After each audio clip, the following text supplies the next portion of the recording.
un conseil à vous donner, je vous dirais, ouvrez votre cœur. Et surtout, allez à l'école du caméléon. C'est un très grand professeur. Si vous l'observez, vous verrez. Qu'est-ce que le caméléon? D'abord, quand il prend une direction, il ne détourne jamais sa tête. Donc, ayez toujours un objectif précis dans votre vie et que rien ne vous détourne de cet objectif.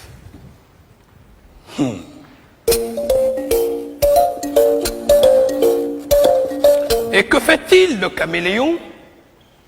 Il ne tourne pas sa tête. C'est son œil qu'il tourne. Le jour où vous verrez un caméléon, regardez, vous verrez, c'est son œil qu'il tourne. Il regarde en haut, il regarde en bas. Cela veut dire, informez-vous. Ne croyez pas que vous êtes le seul existant de la Terre. Il y a toute l'ambiance autour de vous. Et que fait le caméléon quand il arrive dans un endroit? Il prend la couleur du lieu. Ce n'est pas de l'hypocrisie.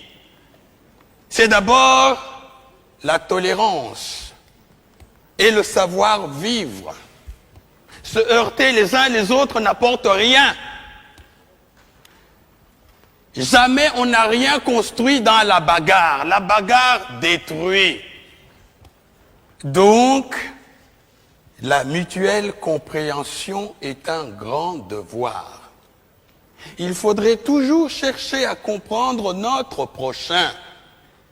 Si nous existons, il faut admettre que lui aussi, il existe.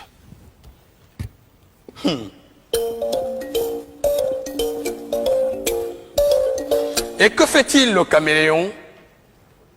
Quand il lève le pied, il se balance pour savoir si les deux pieds déjà posés ne s'enfoncent pas. C'est après seulement qu'il va déposer les deux autres. Il balance encore, il lève. Cela s'appelle la prudence dans la marche. Sa queue est préhensible. Il l'accroche. Hein? Il ne se déplace pas comme ça. Hein? Il l'accroche. Afin que si le devant s'enfonce, il reste suspendu. Cela s'appelle assurer ses arrières. Ne soyez pas imprudent.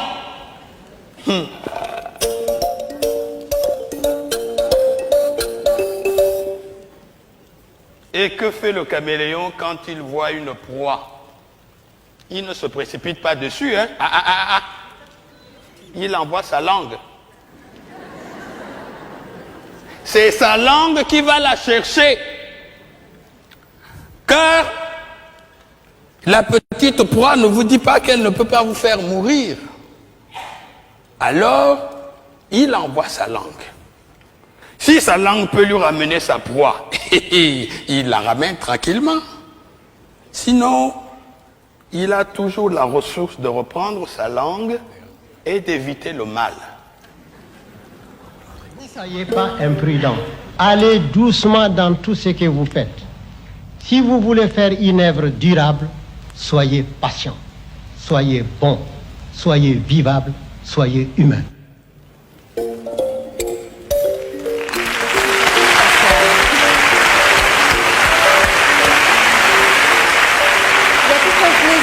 Dire ce texte. Oui.